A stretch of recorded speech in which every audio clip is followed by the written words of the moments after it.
For my final book reflection, I chose to read The Omnivore's Dilemma, which is about how omnivores have a wide variety of foods that they can eat.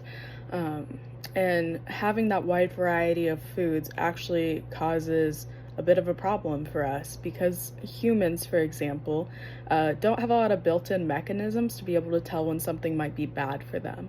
There are certain things that we have like smell, to know if something's decaying, or taste to know if something is bitter and might be poisonous.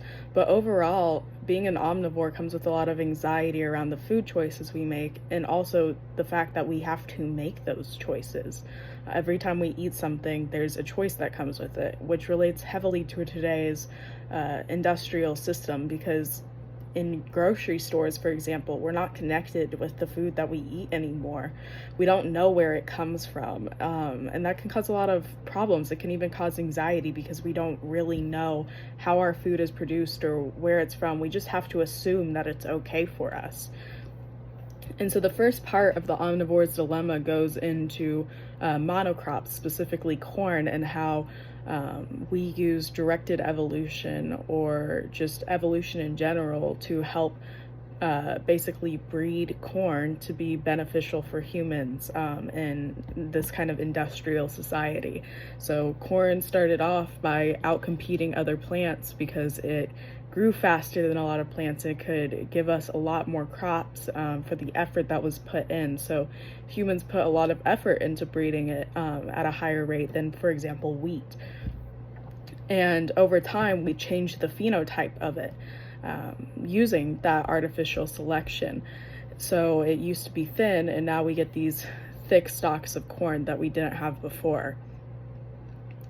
And this has even gone into the industrial revolution and industrial agriculture because of the fact that now seed companies, for example, create varieties of corn that have to be rebought every year because farmers can't just use the seeds that they, harvest themselves from crops that they grow, because specific breeds won't work as well when it's a second batch off the same variety. And so seed companies profit off of the fact that corn farmers need to compete against each other, and so have to come back every year to buy new seeds. And they've genetically modified corn to best match what farmers might need to outcompete each other, like growing quickly. And this led to a lot of other things as well, like the birth of fertilizers, which help fix nitrogen in our soil, because a lot of times, for example, places that produce corn, the nitrogen is completely depleted in the soil because they've stopped producing things like legumes, which are nitrogen fixing plants. And so the US government started pushing fertilizers because it could fix nitrogen in the soil, but it actually gets rid of a lot of things too. There are a lot of problems with fertilizers, like agricultural runoff. There's also this concept talked about by Sir Albert Howard, which basically says that fertilizer helps with the depletion of nitrogen, phosphorus, and potassium, but those might not be the only things in soil that are valuable for plants. And it's interesting just because the industrial revolution of agriculture has completely changed the modern food system. It used to be 12 people being fed off of one farm, and now it's 140. And so people try to fight back with the organic food movement, but eventually the industrial market kind of just bought onto that. So instead of creating small farms that were, not really following government regulation as much, and practicing regenerative agriculture, big companies bought it up and now produce organic food that's produced thousands of miles away and has to be flown in and might not be local. And it's just a big problem overall. There are problems with the fact that food in supermarkets seems cheaper to people than local food does, which keeps people from buying it. But what they don't realize is a lot of times our taxes go to pay for that food. The government gives subsidies to corn farmers, which they have to do, or otherwise corn farmers couldn't make a living. But the problem with that overall is that people don't realize the price that they're paying for the food that they have, because corn goes into everything, and a lot of people don't realize that. And it's kind of gotten rid of the niche for food and biodiversity, or not the niche for food, but the niche of species, crops, for example.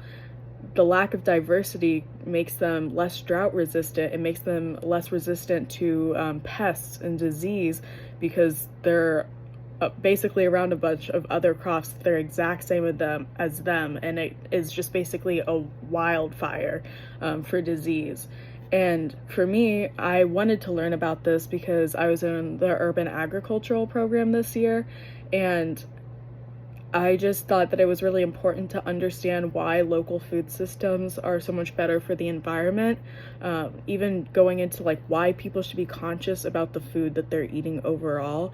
And I really think that both of these have supplemented my understanding of the problems that we have with our food system, and why it's good to support, local farmers, to connect with our food in ways that we haven't before, because we're not going to connect with foods on industrial farms.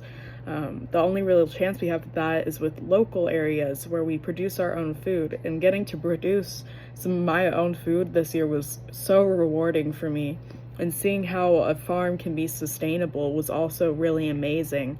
I'm from Indiana, so like my family growing up, like my great grandparents, they were farmers, and they had local farms. And so it's so interesting to see how things have changed so rapidly, to the point where people expect avocados in season in Indiana in the middle of January, when they're actually being grown from Mexico or California in June, or they have to be using grow lights, which take up a lot of energy, and then greenhouse gas emissions come from all of that. So overall, I just think that talking about why regenerative farming and regenerative agriculture is so important, and why it's so important to connect with our food systems and understand how we have caused artificial selection over time of different foods and created this industrial system ourselves. I think it's just all really important for people to understand, and I think a lot of people don't really ever get to access knowledge to that. So I really highly recommend this book.